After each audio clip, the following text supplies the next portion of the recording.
ಹೊಟ್ಟೆಯ ಸುತ್ತಲೂ ಬೊಜ್ಜು ಸಮಸ್ಯೆ ಬಹುತೇಕ ಮಂದಿಯನ್ನ ಕಾಡುತ್ತೆ. ಇದಕ್ಕೆ ಕಾರಣಗಳು 108 ಇರಬಹುದು. ಅದರಲ್ಲಿಯೂ ದಿನಪೂರ್ತಿ ಕುಳಿತುಕೊಂಡೇ ಕೆಲಸ ಮಾಡುವವರ, ಮೈಗೆ ವ್ಯಾಯಾಮ ಇಲ್ಲದೆ ಒಂದೇ ಕಡೆ ಇರುವವರು ಸೇರಿದಂತೆ ಬಹುತೇಕ ಎಲ್ಲರಿಗೂ ಕೂಡ ಹೊಟ್ಟೆ ಬೊಜ್ಜು ಇದ್ದೇ ಇರುತ್ತೆ. ಪ್ರತಿನಿತ್ಯ ಜಿಮ್, ವರ್ಕೌಟ್ ಮಾಡಲು ಟೈಮೇ ಇಲ್ಲ ಎನ್ನುವ ಬಹುತೇಕ ಮಂದಿ ಇದ್ದಾರೆ.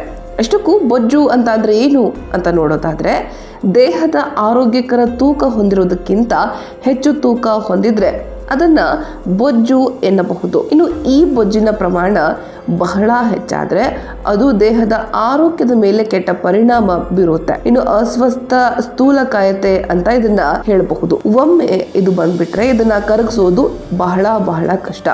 ಬೊಜ್ಜು ಸುಲಭದಲ್ಲಿ ಕರಗಬೇಕು ಎನ್ನುವವರಿಗೆ ಗುಡ್ ನ್ಯೂಸ್ ಕೊಟ್ಟಿದ್ದಾರೆ ಡಯಟಿಷಿಯನ್ ಕುಸುಮಾ ಶೆಟ್ಟಿ. 3 ಪದಾರ್ಥಗಳಿಂದ ಹೊಟ್ಟೆ ಬೊಜ್ಜನ್ನ ತಿಂಗಳ ಒಳಗಡೆ ಹೇಗೆ ಕರಗಿಸಬಹುದು ಎನ್ನುವ ಟಿಪ್ಸ್ ಅನ್ನ ಅವರು ಹೇಳ್ಕೊಟ್ಟಿದ್ದಾರೆ. ಡಯಟಿಷಿಯನ್ ಕುಸುಮಾ ಶೆಟ್ಟಿ ಅವರು ಟಿಪ್ಸ್ ಹೇಳ್ಕೊಟ್ಟಿದ್ದಾರೆ. ಎಲ್ಲಾ ಭಾಗದ ಬೊಜ್ಜು ಕರಗಿದ್ದು ಹೊಟ್ಟೆಯ ಬೊಜ್ಜು ಕರಗುವುದು ಬಹಳ ಕಷ್ಟ. ವ್ಯಾಯಾಮದ ಜೊತೆಗೆ 20 ರಿಂದ 25 ದಿನಗಳ ಒಳಗೆ ಅವರು ಹೇಳಿರುವಂತಹ ಈ ಪೇಯ ಮಾಡಿ ಕುಡಿದ್ರೆ ಸುಲಭದಲ್ಲಿ ಬೊಜ್ಜು ಕರಗಿಸಬಹುದು ಅಂತ ತಿಳಿಸಿದ್ದಾರೆ. ಇದಕ್ಕೆ ಬೇಕಾಗಿರೋದು 2 ನಿಂಬೆಕಾಯಿ, 7-8 ಬೆಳ್ಳುಳ್ಳಿ ಹಾಗೂ ಜೇನುತುಪ್ಪ. ಇನ್ನು 2 ನಿಂಬೆಕಾಯಿಯನ್ನ ಕಟ್ ಮಾಡಿ ರಾತ್ರಿ ಇಡೀ ನೆನೆಸಿಡಬೇಕು. ಅಂದ್ರೆ ನೀರಿನಲ್ಲಿ ನೆನೆಸಿಡಿ. ಬೆಳ್ಳುಳ್ಳಿ ಎಸಳುಗಳನ್ನ ಕೂಡ ರಾತ್ರಿ ಇಡೀ ನೆನೆಸ್ಕೊಬೇಕು.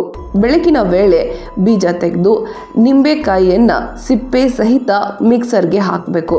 ಅದರ ಜೊತೆಗೆ ಬೆಳ್ಳುಳ್ಳಿಯನ್ನ ಸೇರಿ ಪೇಸ್ಟ್ ಮಾಡಿಸ್ಕೊಳ್ಳಿ. ಇಷ್ಟು ಮಾಡಿದ್ರೆ ಮುಗೀತು. 1 ಲೋಟ ನೀರಿಗೆ ಪೇಸ್ಟ್ ಬೆರೆಸಬೇಕು.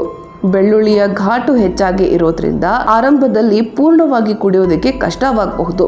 ಇದೇ ಕಾರಣಕ್ಕೆ ದಿನವೂ ಸ್ವಲ್ಪ ಇದನ್ನ ಪೇಸ್ಟ್ ಹಾಕಿಕೊಂಡು ಸೇವನೆ ಮಾಡಿ. ಉಗುರು ಬೆಚ್ಚಗಿನ ನೀರಿಗೆ ಈ ಪೇಸ್ಟ್ ಹಾಕಿಕೊಳ್ಬೇಕು. ಅದು ಕುಡಿಯಲು ಸ್ವಲ್ಪ ಕಷ್ಟವಾಗುವ ಕಾರಣ ಸಿಹಿಗಾಗಿ 1 ರಿಂದ 1.5 ಚಮಚ ಜೇನುತುಪ್ಪ ಬೆರೆಸ್ಕೊಳ್ಳಿ. ಆರಂಭದಲ್ಲಿ ಬೇಕಿದ್ರೆ ತುಸು ಜಾಸ್ತಿ ಹಾಕಿಕೊಳ್ಳಿ.